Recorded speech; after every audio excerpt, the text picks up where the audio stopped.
മീഡിയസിലേക്ക് സ്വാഗതം. ബ്രഹ്മയുഗത്തിന്റെ 12-ാം ദിവസത്തെ കളക്ഷൻ റിപ്പോർട്ടുകളിലേക്ക് നമുക്ക് കടന്നുചെല്ലാം.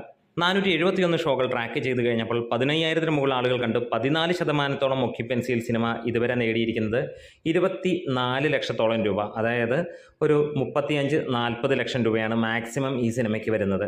ഇന്ന് നമുക്കറിയാം ഇങ്ങനെ കുറവ് എന്ന് പറയുന്നത് ഇന്നലെ ലഭിച്ചതിനേക്കാളും ഏകദേശം 70% കുറവാണ് സിനിമയ്ക്ക് ഇതുവരെ കിട്ടിയിരിക്കുന്നത്. ഇന്ന് ഫൈനൽ വരുമ്പോൾ ഒരുപക്ഷേ സിനിമ 35 ലക്ഷം രൂപയായിരിക്കാം ട്രാക്ഡ് കളക്ഷൻസിലൂടെ വരുന്നത്. അതായത് 50 ലക്ഷം രൂപ വരെ വന്നാൽ ഭാഗ്യമെന്ന് തന്നെ പറയാം. വലിയ രീതിയിലുള്ള ഇടിവ് തന്നെയാണ് സിനിമയ്ക്ക് കാണാൻ കഴിയുന്നത്. ഇതിനോടകം തന്നെ ഇന്നലയ്ക്ക് മുമ്പ് തന്നെ സിനിമ 50 കോടി ക്ലബിൽ കയറിയിരുന്നു. ഇന്നലെ മികച്ച ഒരു ദിവസമായിരുന്നു സിനിമയ്ക്ക്. എല്ലാ സ്ഥലങ്ങളിലും മികച്ച അഭിപ്രായത്തോടു കൂടി തന്നെയാണ് സിനിമ പോകുന്നത്. പ്രത്യേകിച്ച് തമിഴ്, തെലുങ്ക്, കന്നഡ വെർഷൻസിൽ നിന്ന് റെക്കോർഡ് തുകയാണ് തൂക്കുന്നത്. തെലുങ്കിൽ നിന്ന് മാത്രം 3 ദിവസം കൊണ്ട് സിനിമ 1.25 കോടി തെലുങ്ക് വെർഷനിൽ നിന്ന് മാത്രമായി നേടിയിരിക്കുന്നു. അതായത് 250-ന് മുകളിലുള്ള തിയേറ്ററുകളിൽ അവിടെ സിനിമ ഓടുന്നു എന്നുള്ളത് തന്നെയാണ്.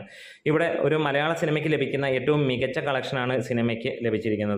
അതായത് വർഷങ്ങൾക്ക് മുമ്പുണ്ടായിരുന്ന മമ്മൂട്ടി സിനിമകളെ വിസ്മയിപ്പിക്കുന്ന ലെവലിലുള്ള ഒരു കളക്ഷൻ തന്നെയാണ്. പണ്ട് കാലത്ത് 400 ദിവസങ്ങളോളം ഓടിയ മമ്മൂട്ടി ചിത്രമുണ്ടായിരുന്നു എന്നുള്ളത് തന്നെയാണ്. അതുപോലെ തന്നെ തെലുങ്കർ ഏറ്റെടുക്കുന്ന ഒരു കാഴ്ചയാണ്. ഇവിടെ ഈ ഒരു സിനിമയുടെ കളക്ഷൻ കാര്യങ്ങൾ വരുമ്പോൾ വലിയ ഇടിവ് തന്നെയാണ് ഇന്ന് ഈ ഒരു വർക്കിംഗ് ഡേ തിങ്കളാഴ്ച നേടിയിരിക്കുന്ന സിനിമ. ഇതിനോടകം തന്നെ കേരളത്തിൽ നിന്ന് 21 കോടിക്ക് മുകളിലേക്ക് ഇന്നലെ തന്നെ എത്തിയിരുന്നു. ഇന്നത്തെ കളക്ഷൻ കൂടി വരുമ്പോഴത്തേക്ക് 22.5 കോടി ആ റേഞ്ചിലേക്ക് സിനിമ എത്തും എന്നുള്ളതിന് സംശയമില്ല എന്നുള്ളതാണ്. എന്തായാലും ഒരു മികച്ച അഭിനയ മുഹൂർത്തം കൊണ്ട് കോർത്തിണക്കിയ ഒരു സിനിമ തന്നെയാണ്.